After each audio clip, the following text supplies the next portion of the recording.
ตอนนี้เรามาจอดที่ไหนไม่รู้ค่ะกลิ่นปลาแบบโอ้โห Can I go with them? If the police saw, he get a growl.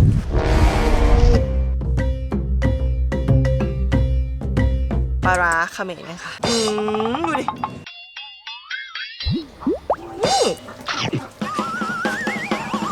มันอธิบายยากมากเกิดในยามเช้าค่ะเมื่อคืนนอนน้อยมาก ทำงานดึกเหรอครับ แอร์ไม่เย็น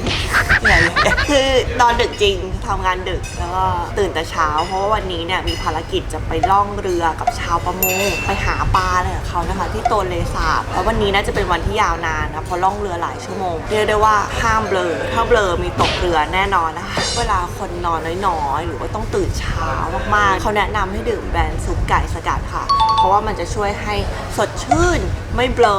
ฟิตจนถึงมืดนะมินก็เลยพกแบรนด์ซุปไก่มาด้วยนะคะ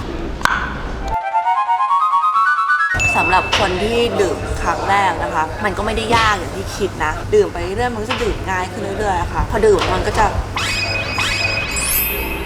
สดชื่นไม่เบลอพร้อมลุยทั้งวันค่ะไปค่ะ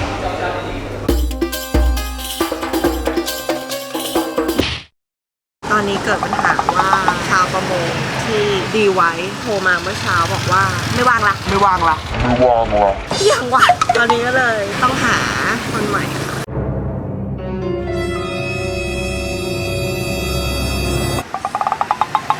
ไม่มีใครรับโทรศัพท์เขาเลยนะคะก็เลยบอกว่าไปที่โตนเลสาบก่อนแล้วกันแล้วเดี๋ยวค่อยหาพี่เอาแต่ช้า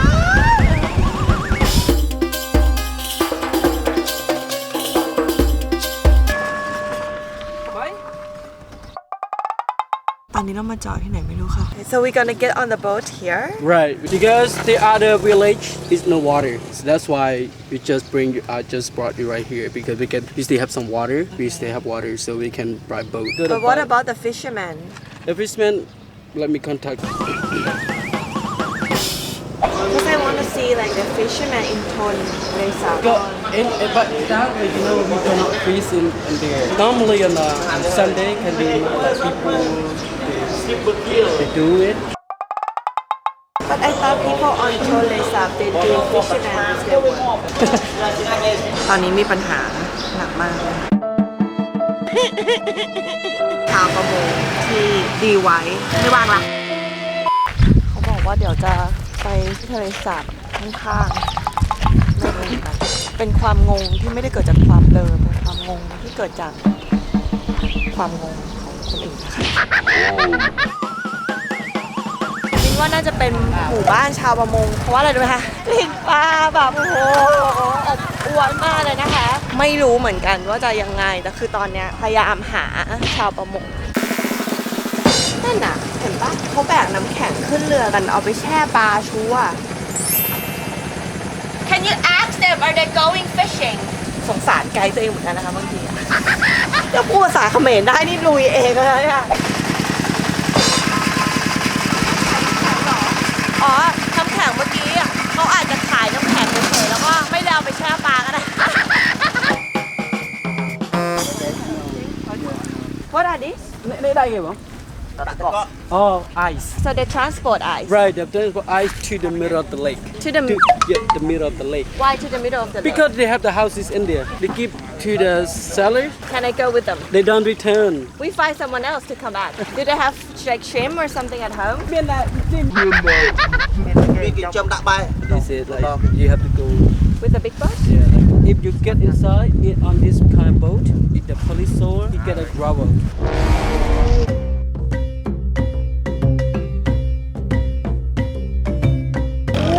ปลาเต็มเลย Make a food for fish. So this is fish for fish food. Yes. เราไปดูที่เรือกันนะคะ เดี๋ยวตอนนี้มินก็เล่าเรื่องโตนเลสาบให้ฟังก่อน คือโตนเลสาบเนี่ยนะคะ มันคือทะเลสาบที่มีขนาดใหญ่ที่สุดในเอเชียตะวันออกเฉียงใต้เนาะ ใหญ่ประมาณไหนก็เก็บเท่าของกรุงเทพ เป็นที่ที่ระหว่างหน้าแล้งกับหน้าน้ำเนี่ยมันต่างกัน มากหมายความว่าในช่วงหน้าแล้งเนี่ยน้ำมันจะลดแบบพุบหายไปเลยนะคะ แล้วก็ในช่วงหน้าน้ำเนี่ยเมื่อน้ำจากน้ำโขงมันดันเข้ามาเนี่ยโอ้โหมันก็จะขยายตัว 5-6 เท่าทำให้บ้านที่อยู่แถวเนี้ยบางทีก็จะเป็นเสาสูงเนาะหรือบางทีเนี่ยก็จะเป็นแพเลย Normally what do people do in Tolesa Because they're fishing and then selling some food. mostly like fishermen Right. but it's so weird that we can't find fishermen We can see one of them up there. one there ยังไม่อยู่บนเรือเลย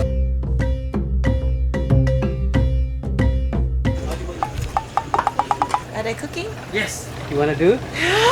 ตรงนี้นะคะคือเขากำลังทำปลาเพื่อเอาไปตากแห้งนะ ส่วนตรงนั้นกำลังจะทำปลาเพื่อเอาไปกิน So it's like fish curry Yeah. กลิ่นเหมือนแกงเขียวหวานค่ะ What is this? Paste. Fish paste Yes. Can I try? No, this one is not yet to cook it. It's not yet Can I smell it? โอ้มันคือปลาเค็ม It's like it's salty right? Yeah, salty.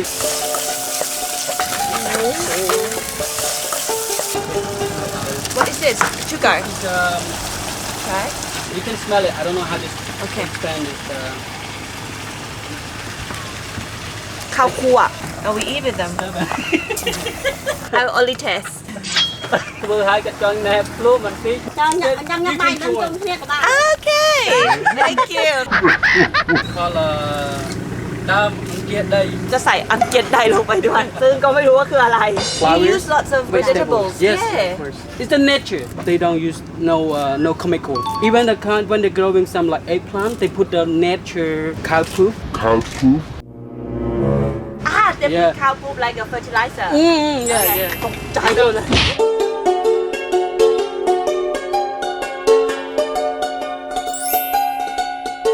เราต้องเป็นคนยังไงคะเราถึงมาขอเขากินอย่างนี้ได้ Okay you eat too อะไรYou don't eat He wait for his husband wake up. Oh and then her husband he- is still If it were me I would just Hey wake up I'm hungry Oh thank you so much ดูนะคะทุกคน How to say delicious again Ngang. ชะงันน่ะนุ่มปุ๊บเลยนะเนาะสดมากนุ่มมากเหมือนแกงเขียวหวานแต่มีความเป็นแกงป่านิดนึงอร่อยอ่ะ You like it? You cook better or your wife cook better? I'm the same. คุณทองมาแล้วนะคะ คนนี้นะคะเป็นชาวประมงก็โทรหามาจนได้ แล้วเดี๋ยวเขาจะมาตกปลา ปกติเขาตกก่อนแล้วกินทีหลัง นี่กินก่อนตกทีหลังคนยังไง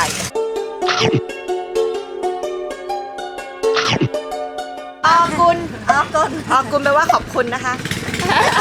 คำน่ารักตอนแรกจะไม่เอาตังค์ลงไม่ได้คือยังไงวะเนี่ยนี่อ่ะคือพิสูจน์ว่าเป็น fisherman ต่อเมื่อเรามีเน็ตนะคะอยู่ในนี้ เรียกว่าแห่ จะมีเขาเรียกว่าแห่ We're gonna top there and then Okay. put on the and then do Okay sure perfect So we got to buy the ticket and then Oh on the bus Take the boat, go to the village. 15 Yeah. $30 for two. Okay 15 and 15 sorry อยากตกปลาก็หาเรือปุ๊บแล้วหาคนตกปลาไป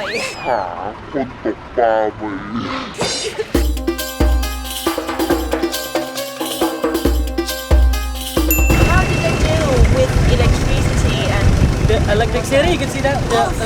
Right. That's solar is right. and water from The poor drinking water they bought from the stores. They selling like water drinking water. ยิ่งถามเขาว่าทำไมเราถึงเข้าไปด้านในไม่ได้เพราะน้ำมันน้อยอ่ะเข้าไปเริ่มติดเพราะฉะนั้นสิ่งแรกที่ควรรู้ไว้ในการมาที่เสียงเรียกก็คืออย่ามาหน้าแรงให้มิ้นท์เป็นอุทาหรณ์ของทุกคนนะคะ คนหาปลาของเราพร้อมแล้วที่จะหาปลา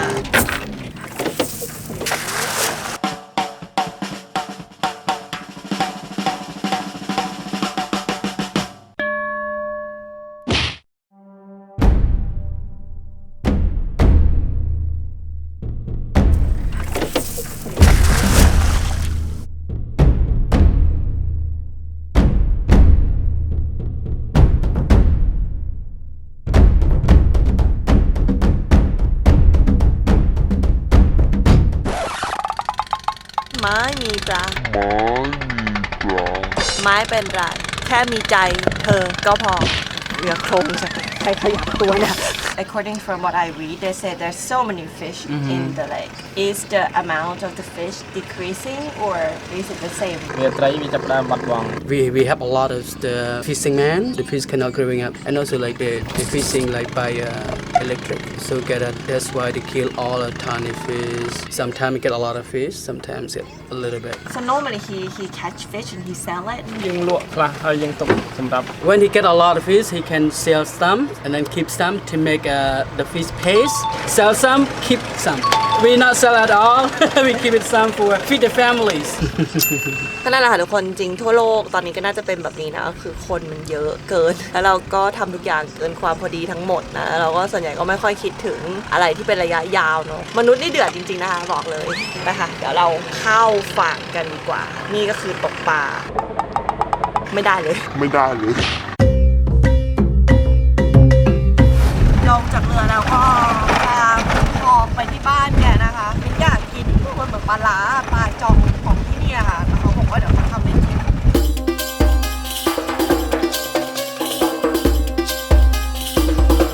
ถึงบ้านเขาแล้วค่ะโอ้บ้านใหญ่มากสวัสดีค่ะสวัสดีไหมลูกพี่สวัสดีก่อนก็ได้ ก็เดี๋ยวหลังจากนี้นะคะเราจะกินปลาร้าเขมรนะคะ What is this one? This is the Cambodia the brohok bro hawk yeah brohok Can I smell it? yeah มันคือปลาหมักอะ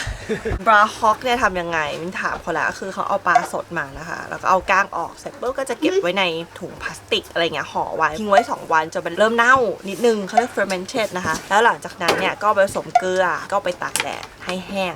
เสร็จปุ๊บก็ใส่กระปุกมาเป็นบราฮอกนะคะ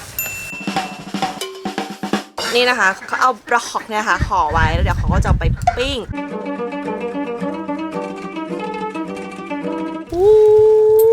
มาแล้วน่ากินมากๆเลยกลิ่นหอมมากๆนะคะเดี๋ยวมินจะขอเขาเปิด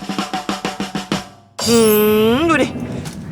กลิ่นออกเค็มๆอ่ะแต่เป็นเค็มที่หอมมากเลยค่ะ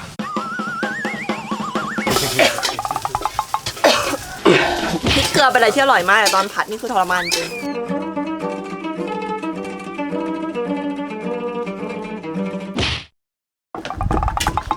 มินทำเอง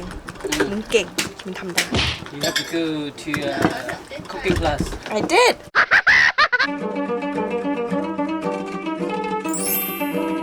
นี่คือบกบราฮอกโดยมิสเตอร์ทองธงชัยแม็กอินไตยูโนพี่ธงเขาทำอันนี้ขึ้นมาบราฮอกบกบราฮอก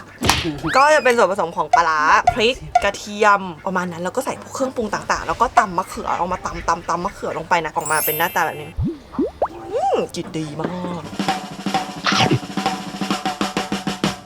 มันอธิบายยากมากมันเหมือนปลาเค็มนึ่งที่แม่มินทำให้กินแต่ว่าเนี้ยมันแซ่บกว่าคือเผ็ดเค็มหอมนี่มันคืออร่อยแบบอย่างว้ามากคืออร่อยไม่ลืมหูลืมตาพูดไปน้ำตาไหลไปอ่ะเพราะว่าอะไรรู้ไหมเพราะมันเผ็ด